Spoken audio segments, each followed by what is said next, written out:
You're used to probably seeing me over here sitting on my computer, but we're on the floor today. All right, I'm going to adjust some things here now that we're live. There we go. So tonight we're going to talk about sound journeys, sound baths. What's the difference? I have some of my instruments set up here as well, so I'm going to kind of go through each of those. And if you guys have any questions about the instruments or about a sound journey, what it involves, that's what I'm here for today. So I will let you know that the next one, next live in 2 weeks, is actually going to be on a Sunday. It's going to be on the 13th. So not our usual Monday, just because of the way that the holiday falls. This coming Monday, the usual events I have on Mondays got shoved a week, so we'll make it work. All right, so I'll wait and see if any of you have any questions, but I'll start out. So I actually did some Googling and made some notes about, I asked what the difference between a sound bath, a sound journey, and sound healing was. So what it said was a sound bath is an immersive experience where people relax, usually lying or sitting comfortably, while a practitioner creates a soundscape using instruments such as singing bowls, gongs, chimes, drums, or other sound-making instruments. The intention is generally to relax, quiet the mind, and experience the sounds and vibrations. Versus a sound journey, which is another term that I've heard used. A sound journey is more guided and intentional experience.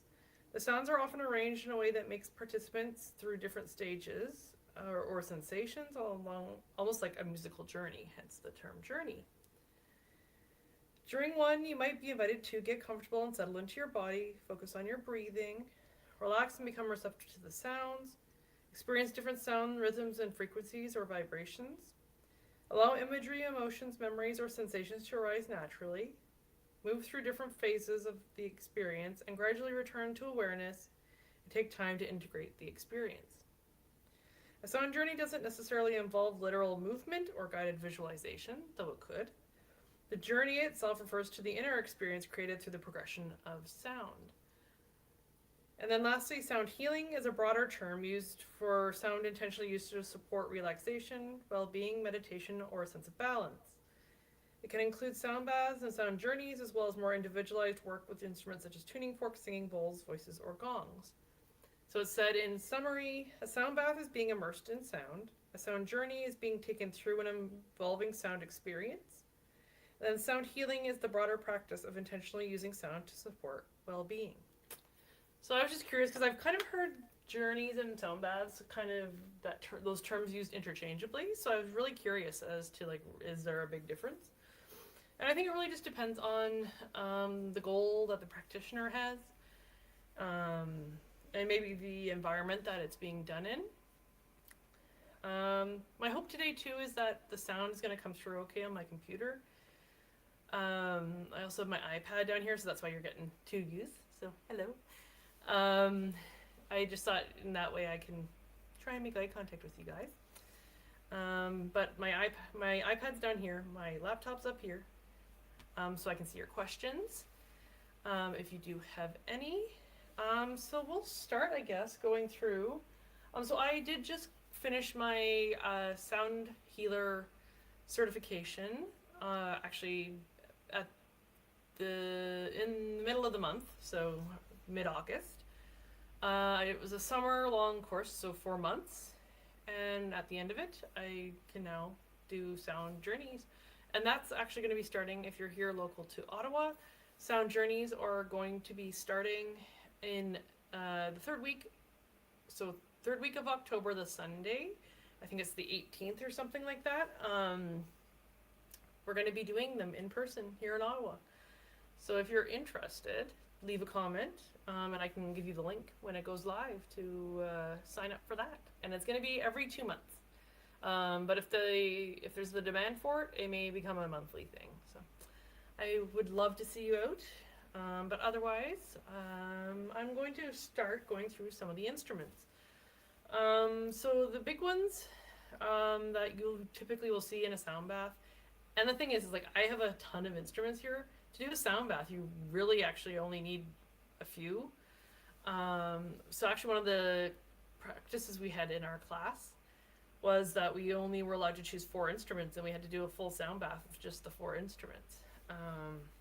And your voice can be one of those instruments too, right? You can make sounds with your voice. So yeah, we'll start with that actually. So with your voice, you can sing. You can make noises. So things like winds. You can make it's like whistling wind sounds. You could make popping or cracking sounds, clicking, all those kinds of things. You can use your voice. So that's one way. You can use your hands, so like clapping or snapping. Again, another tool that you don't need to have a physical instrument for. Some of the other ones I'm going to show you tonight too, you can actually make from home. So one of the things too is like these are crystal singing bowls, the ones that I have here in front of me. But you can also use your metal mixing bowls that you have for baking. They're kind of a rudimentary Tibetan bowl or metal bowl. So yeah, just getting creative and having fun with it. So I will start with singing bowls or crystal bowls. They are different types of singing bowls. So these are quartz crystal, the ones I have in front of me here that you can kind of just see in the frame. I have 4 different sizes, which are 4 different notes. You'll see some people will have ones that are chakra ones, so they'll have all 7 chakras. Again, those are all different notes. You can also have ones that are made out of glass or crystal kind of coated with other crystal. But the most common is these quartz singing bowls. So these ones, you typically use a mallet for them. So this is a silicone mallet. I'm gonna hold it up here. So it's a silicone one, almost looks like a drumstick, but it has a really big. I'm gonna hold it down here. Actually, it has a bit of a bigger end to it. The other type of mallet or mallet that you can use is one like this. Where's my camera? There it is. So this one is plastic or like a hard plastic with a silicone. So I like to use this one, especially if I'm more doing like rubbing the bowl versus hitting the bowl. Especially if I'm having to do a little bit of a reach, it just gives me more surface area. And so with singing bowls, you can either rub them, so going around the outside of the bowl, or you can tap them. So just hitting them, and when you hit them, you want to make sure you hit them on the widest part, so on the side, because these can break, they can be damaged, and they're not cheap. So you want to just be very careful. So I'm going to give you a chance. So what I'm going to do first is I'm just going to hit them or tap them with my mallet here, and then we will I'll show you the difference of the sound with going around the outside of it. There you go. You guys can see that a little bit better now, I think, the bowl. If the camera wants to let me, it's not gonna, but that's okay. All right, so this is gonna be me tapping it.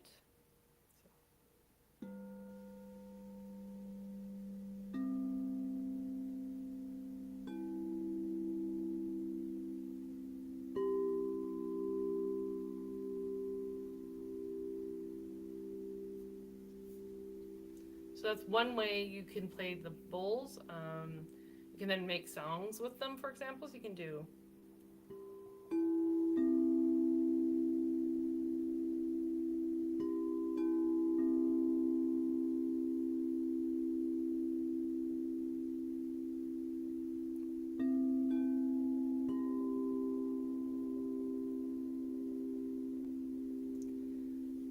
So that's one way you can use the crystal bowls. The other one, as I said, is rubbing them. So you're going to kind of do it like, I don't know if you guys have ever done it at home, but where you have a crystal glass or crystal bowl, you can wet your finger and it'll sing. Same kind of concept. So you would take your mallet here.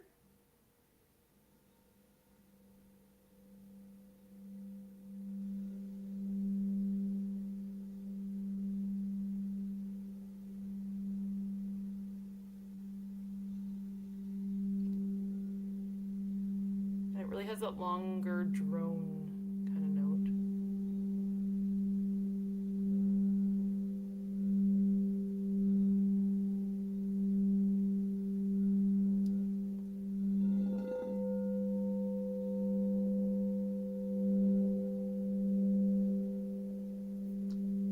You do the same with these ones here, so.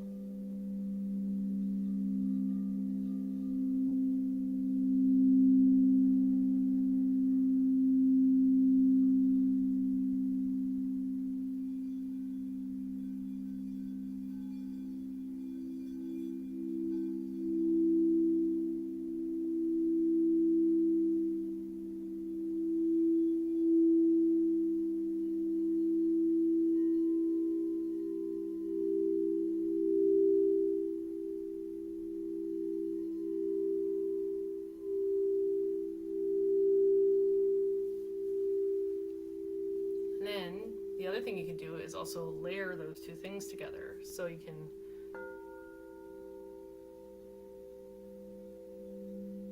get your bowl going.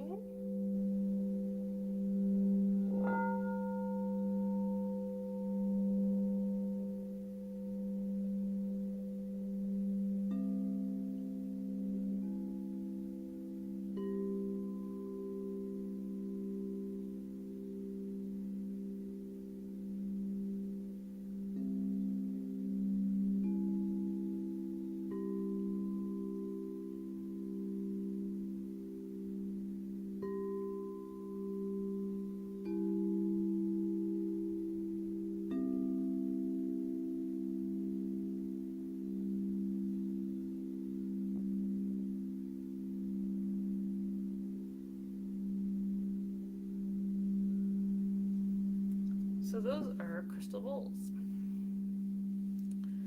Now the other common type of bowl that you'll see are Tibetan bowls, and they come in, again, much like the crystal bowls, different sizes. And you can have hand-hammered bowls or manufactured, like factory-made bowls.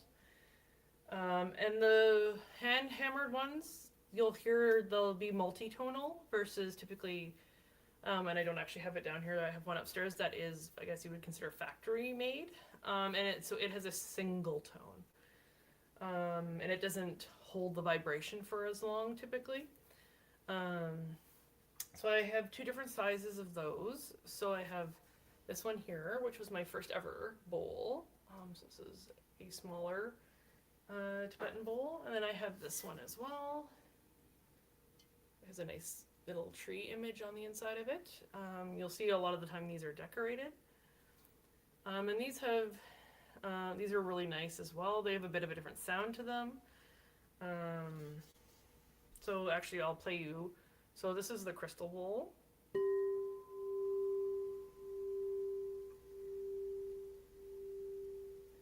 And then this is a Tibetan bowl.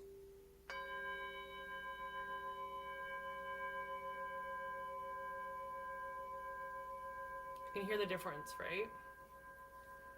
And this one, as you can hear, is gonna keep going and going and going and going.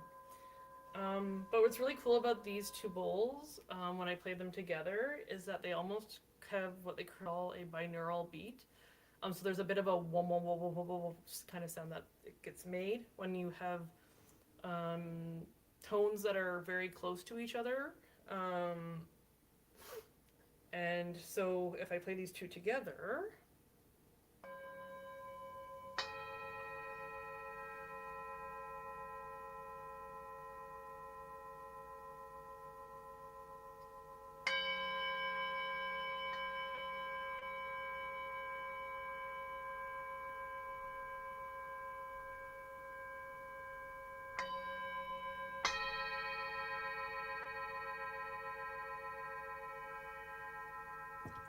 and that's me hitting them with, of course, a mallet. And there's different sizes of mallets. So you can see here I got a small one, a smaller one here, and a bigger one. So they just have different weights. They play the bowls a little bit differently. The sound's a little bit different. So this is the heavier one.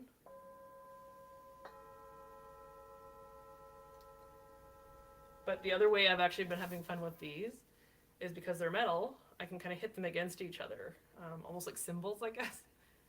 So you can.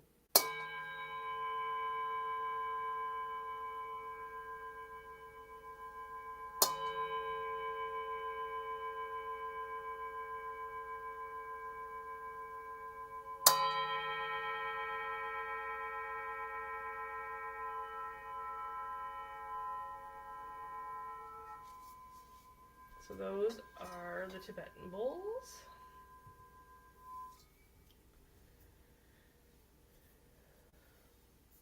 Again, many sizes, shapes. Again, how I actually kind of choose my instruments, for the most part, is I have to like the sound of them. So there really isn't necessarily a rhyme or reason. I have a great music teacher that taught me, who has been really great in helping me find ones that sound good together. So her having that experience has been very helpful. So actually with the crystal bowls, I was actually gifted this one. And then she helped me find the other 3 to go with it.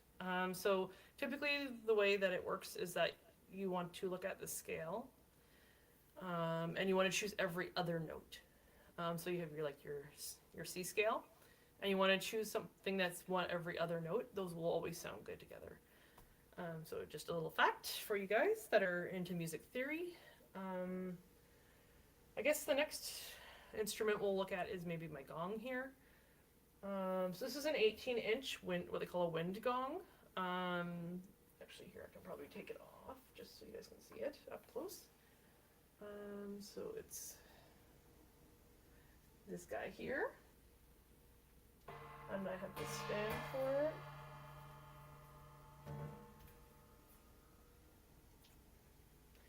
Just because it's heavy. It's a little bit heavy. And again, you can use multiple different types of mallets on a gong, and you're going to get different sounds out of it. So this is the one it came with. So it's padded, a little bit heavy. So it just makes it a very clean kind of...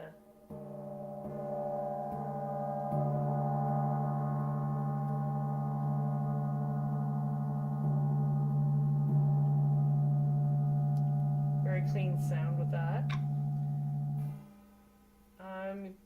I have also, I have a bunch of extra spare mallets from my singing bowls. So this is, again, I guess you would consider it a weighted mallet. There's no protection on it, but it actually, I can get a bit more of a controlled sound out of it. So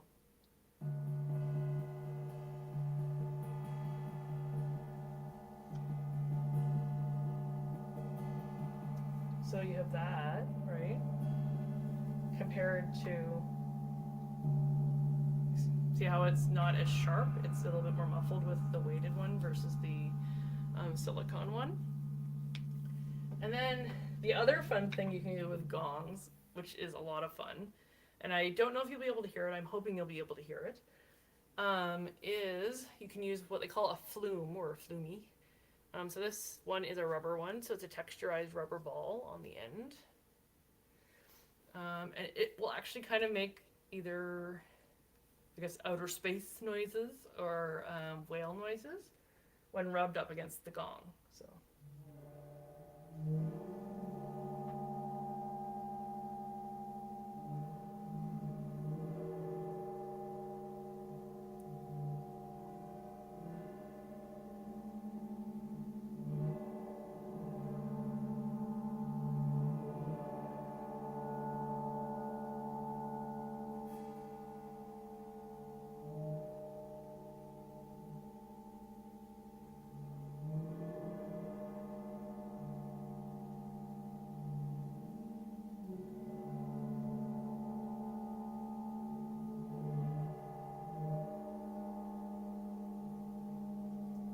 So that's a flumey. So this was a nice one actually I found on Amazon that works on this small gong. The bigger the gong, of course, the easier it is to make that kind of sound. But I was very lucky to find this one that works with my little 18-inch gong. So the next instrument we're going to look at is our koshi chimes. So you guys have probably heard me talk about my koshi chimes before. They're one of my favorite instruments. They're also a really good instrument if you are just starting out with sound healing, sound in general. So there are chimes with multiple scales in them. And really, all you have to do is play them. And the sound, it'll always sound good, which is kind of why I like them, why they're really great for beginners. And the Koshi chimes, there's other similar brands or that are like Koshi chimes, all based on the elements.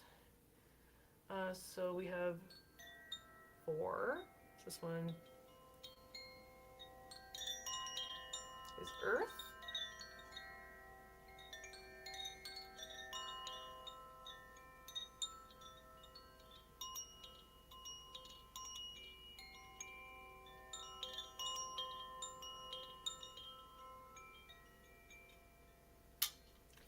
You have air as well.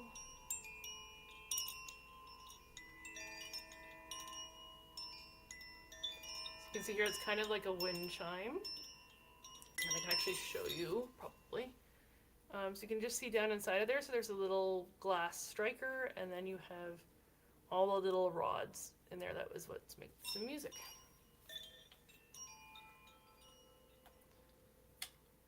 We have water.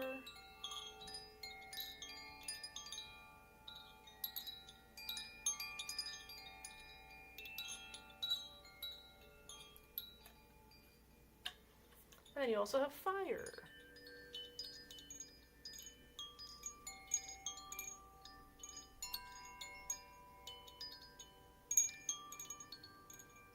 You can play them with by hanging on to this part. Or the other way I've seen them played is you can actually hold them and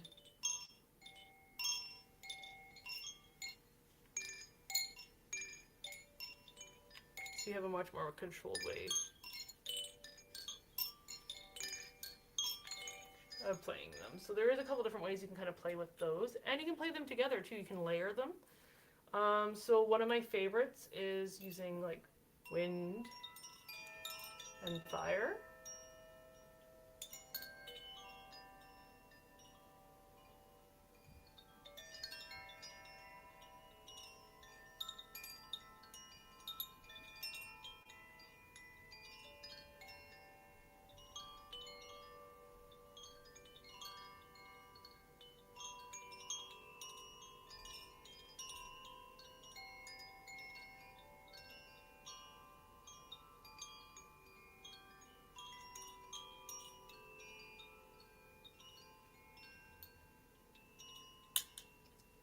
So those are Koshi chimes. What do we want to do next? One of the new things I've been incorporating are unweighted tuning forks. So I have a set now of solfeggio unweighted tuning forks. So using those as well, so you can hit it. And then hold it up to the person's ear, wave it over their head. So I've been using those as well. Those have been great. I also have drums. So you can see here on either side of me, I have two different drums. So this was my original drum that I bought for myself. So this is an actual natural hide drum. So this is deer. And what's really interesting with hide drums is that they are temperamental in a sense that they will fluctuate with temperature and moisture. So this drum typically will sound what I would consider tinny. So a very high pitch. This is only, I think, a 12-inch drum. But actually in my friend's basement, it sounds absolutely beautiful, but I think it's because her basement is much warmer than where I am in my house. And as well, there's a difference in moisture in her house, right? So, but this is a natural hide drum. You can see the back here. And this was actually made fairly local. So this was made in a town in Quebec, probably about an hour, 2-hour drive. So it was as local as I could get it, which is kind of nice. And then this one here is a Remo Buffalo drum. I think it was, Black Earth drum. So I got this one.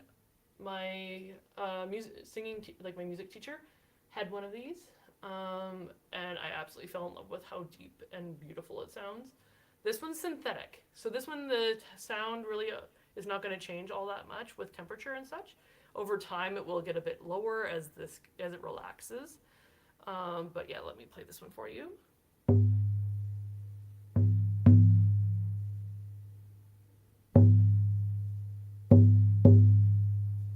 So as you can hear, this one has a really nice little deep resonance to it. And this one too is great to play over people because the vibration from it is chef's kiss. And I don't know if any of you have ever watched the Chosen TV series, but I have them named as Big James and Little James, my drums. So a little nod to the show. We also then have my hanging chimes here. So these ones are specifically, again, they were based on the elements. This one's actually space, or like galactic. And you can either play it as a full chime, so like running the mallet along it, or you can play individual notes. So you can...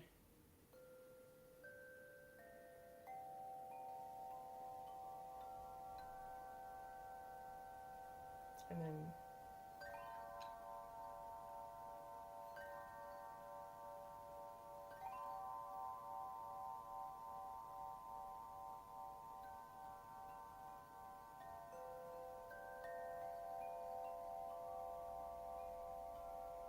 And again, depending on what mallet we use, they'll sound different. So this one's using one that actually has like almost like a crocheted end to it.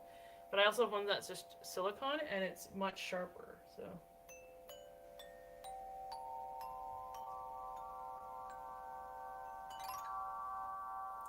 again, depending on what sound you want to get out of it, you'll use a different mallet.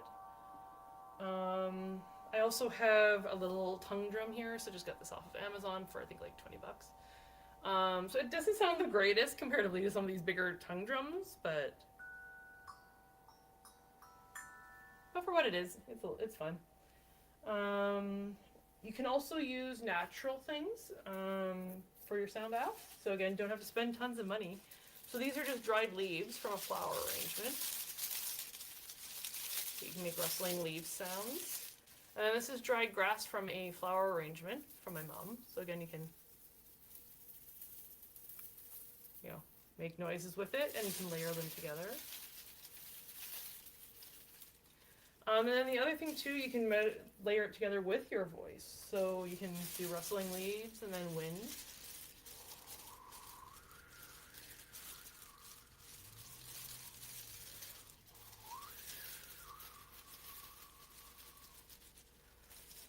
So again, don't have to spend a ton of money to get that stuff. I also have some other things that I homemade. So I have a couple different kind of rain sticks that I've made. So this is one I made using a toilet paper or like a paper towel roll, little nails, and then filling it with lentils and dried beans and such. This is another one I most recently made. So I used actually a Pringles container and put tin foil down inside, and then added Rice Krispies, couscous, and sprinkles because it's what I had in my cupboard at the time. But it actually makes a really, really nice sound.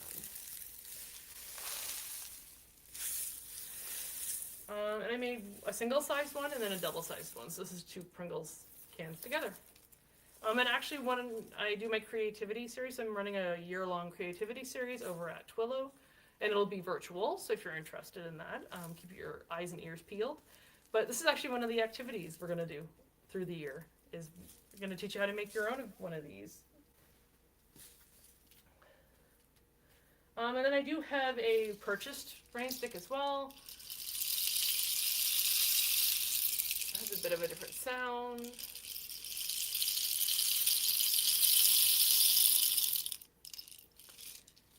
So there's that.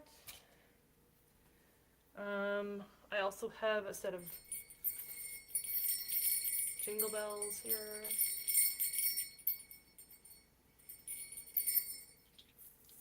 I have a egg shaker. And then I also have like seed pods. I can't remember the exact name of these ones, but I have 2 different sizes. So there's these little guys here, and these bigger ones here. But then when we layer them together, it can sound like rain or like running water.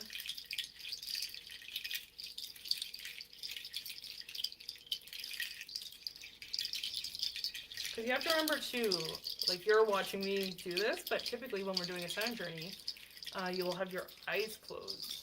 So it's trying to think as a practitioner, what can something sound like that's not something, you know? So, you know, those are seed pods, but when we close our eyes, they sound like rain. The other thing I have as well are tinctures. So these are some larger tinctures. They come in a bunch of different sizes. But these are really nice as well.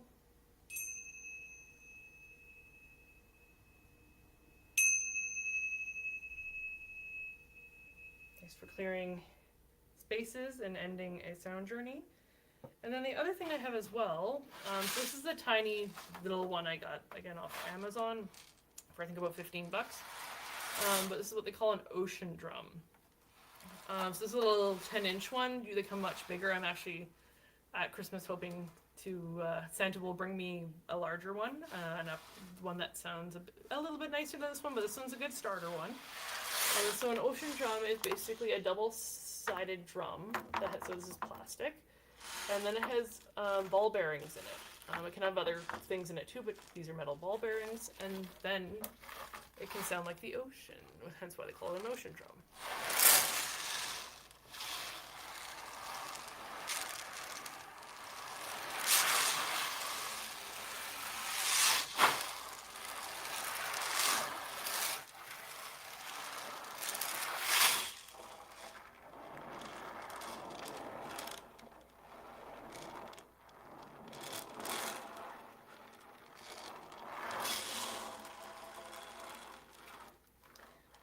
So that is an ocean drum.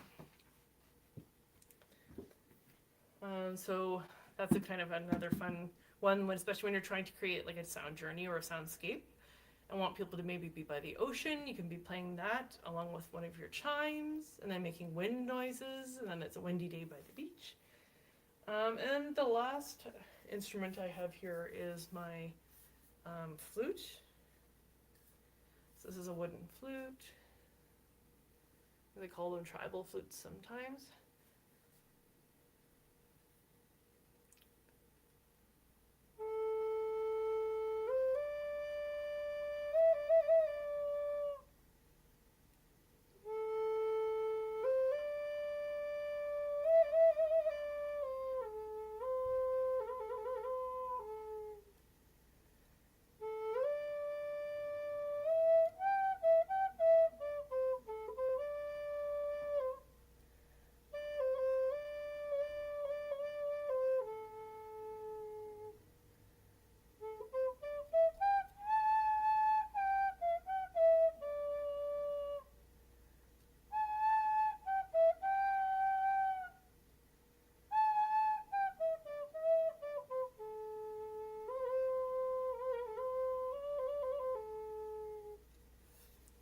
So this is, that is a treble flute or a wooden flute. So yeah, so that's all of the instruments I use right now in my journeys. And when you would come, if you come to see me for a journey, for example, here in Ottawa, you would either bring a yoga mat and some pillows. I have a mattress that I set up if you are here for an individual session. I can fit up to 2 people when I do them out of my house here, but as I said, we're going to be doing bigger group ones starting in October, and that'll be up to 10 people. So yeah, if you're interested at all, you can message me or through my website. So I will actually pop that up for you guys if you're interested at all.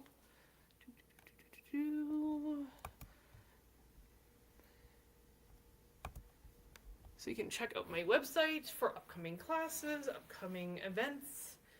Again, if you're actually here in Ottawa on the 19th of September, I'll actually be at the Holistic Healing Fair at the Nepean Sportsplex.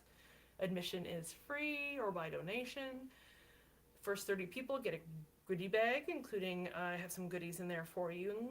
And then as well, I'll be giving Reiki and aura vibrational tuning sessions at a special show rate. So if you guys are local and want to drop in and say hi, I would absolutely love that. But other than that, I know it's a bit of a shorter night tonight. You guys are probably busy. It's still summer. So I'm not going to hang around for too much longer. But if you guys do have any questions, if you're watching on the rewatch, feel free to leave a comment with any questions you might have, and I will do my best to try and answer them in the comments. I hope you will give a sound bath or sound journey a try. If you haven't tried one in your local area, there will be probably lots of people offering things. Sometimes you'll see it combined with Reiki or other energy healing. But yeah, it's a great way to just tap into yourself, to relax. Sometimes, especially when we get with the gongs, it can bring up stuff that needs to be released. So it can actually help with shifts and transformations as well. But yeah, I hope you guys all are having a great Monday. I hope you all have a great rest of your week. I'll see you on the 13th. So it's going to be a Sunday instead of a Monday. We're going to be, I believe, continuing our Learning the Tarot series. So we'll be doing the next one, and that is already posted. So you'll be able to check and see what one we are doing. And if you guys haven't subscribed already, please subscribe. I appreciate you all so much. And we'll talk to you all again soon. Have a great night, everybody. Bye.